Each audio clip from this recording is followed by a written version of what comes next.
Okay, battle buddies, check this out. Interview, right? What do you ask? What don't you ask? What's important when you get out there? Okay? Always have yourself grab some of these. You can get them on Amazon for 50 cents a dollar. I don't know. I buy like the 10 pack or 20 pack or something crazy like that. Write down notes of questions you want to ask, okay? All of these questions that you ask need to be framed in a selfless manner, all right? What I mean by that is that should not be self-serving, because your job is to prove a couple things. One, that you've already filled out an online application, or someone's got your resume, and boom, boom, boom, boom, boom, boom, the bingo card's covered, right? You're already qualified as far as that person goes that's across the desk, at least for most of you. Now, if you're an entry-level guy, you may have to prove that you know how to code a certain way, or you know something about IT security or whatever the hell. You might have to go take some sort of competency test if you're a welder or whatever, right? Not every job's the same. But when it gets down to once the functional capabilities are done, you have to ask questions, all right? So look up top questions online to ask. It's real easy, okay? There's a lot of good stuff out there, a lot of good content. If you see something that's framed in, I've seen it for the last, 8 years or whatever I've been doing this, but I'm starting to see it pop up on the Battle Buddy page as well. What do you ask on the interview question? Do not ask how much vacation you get. Do not ask shit about benefits. Don't ask about the 401k. Don't ask those questions, okay? If you are in a place that values your production capabilities and they're convinced that you're the right person for this job, okay, they're going to spend their time convincing you of being one of their producers, okay? Does that make sense? So, I solemnly swear to pull triggers in behalf of the United States Constitution, right? You're kind of stuck doing that shit. When you're out, however, it's a whole different world. There's no more, got to call my career counselor and see what fucking duty station I got coming up here next, right? No, guys. You're in the civilian world. They are seeking you. You're seeking them. But if they're like, I want to give this human being some money for producing for me, right? Then you are the one that is in control here, okay? The second you start asking selfish questions, you start taking big steps backwards, okay? Because then you're not about performing, you're not about serving the team, you're not about serving the organization as a whole. You're there because you're wondering if they've got benefits that are adequate enough for you and your family, which is completely understandable and something that you want to make sure is taken care of, right? But you didn't solemnly swear to work there. So your mindset of, oh, this is the only place. No. Unless you live like west of where I grew up and there's 2 damn employers in the whole town, that's a little different, right? But as a whole, you have many options that are on the table.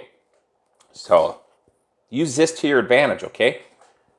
Chances are the hiring manager is trying to impress you more than you're trying to impress them, okay?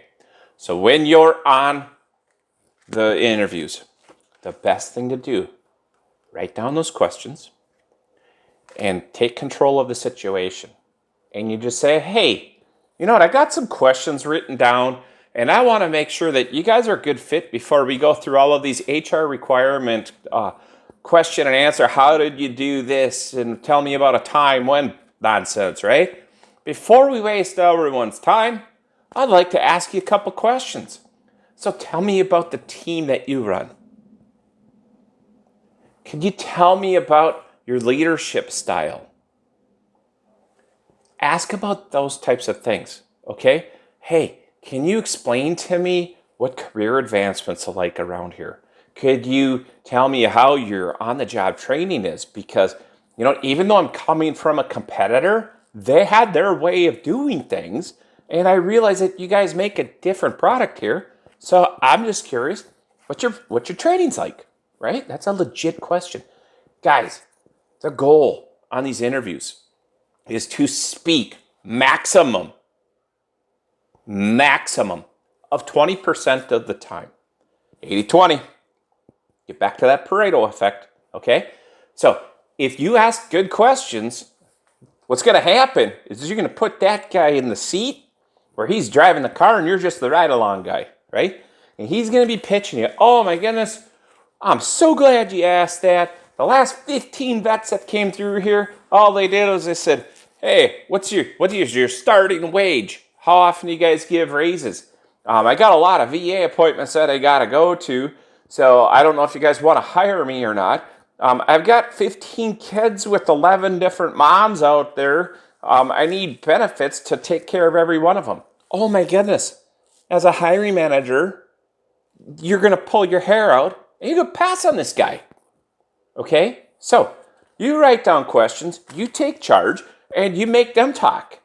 And then, if you get a good vibe, let them ask you. So, tell me about a time when you had two people working for you and they just couldn't get along. Okay, tell me about a time when you had a deadline and your team wasn't successful in completing those tasks. Right?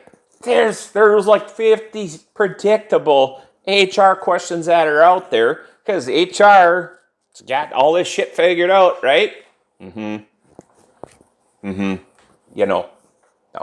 They do that for equal opportunity reasons and all this other garbage, right? But there's nothing that prevents you from interviewing them. If you're going to go 50, 60 hours a week sitting in a cube, sitting out on the job site, standing in the sun, you want to find out what the hell you're getting yourself into. That is more important than benefits. Because, for the most part, benefits from company A to company B to company C are all going to be about the same because the damn HR people all came from the same place and they know what the benefits are like at A and B if they're C. So, set those selfless things aside, take control, take command, ask questions, and you will have a miraculously better, healthier conversation, aka interview, than you've ever had in your life. And you can also do yourself a big favor. I could tell my son, he's 16. He's in the dating world now. Son, win fast, lose fast, buddy. Right? Same with the jobs here. Win fast, lose fast. So if you get a funky vibe, pull a pin, shake their hand, thank them for their time. Just tell them you don't think it's going to be a great fit because, you know what? They work 140 hours a week and you want to see your kids. That shit's not going to work, right? Doesn't matter how much they pay overtime. So, if you find these things out, hey, benefits don't matter, right? All right. That's all I got for today. Thanks. A lot of feedback on YouTube and podcasts, so my nonsense is going up on podcast and on YouTube. If you guys got some friends that you like, have them subscribe. If you've got ones that you don't like even more, definitely convince them that they need to subscribe so that they can listen to my nonsense. And I hope that this clarifies a little bit of stuff for you on interviewing. So thanks again. Have a great day. And keep it real, battle buddies.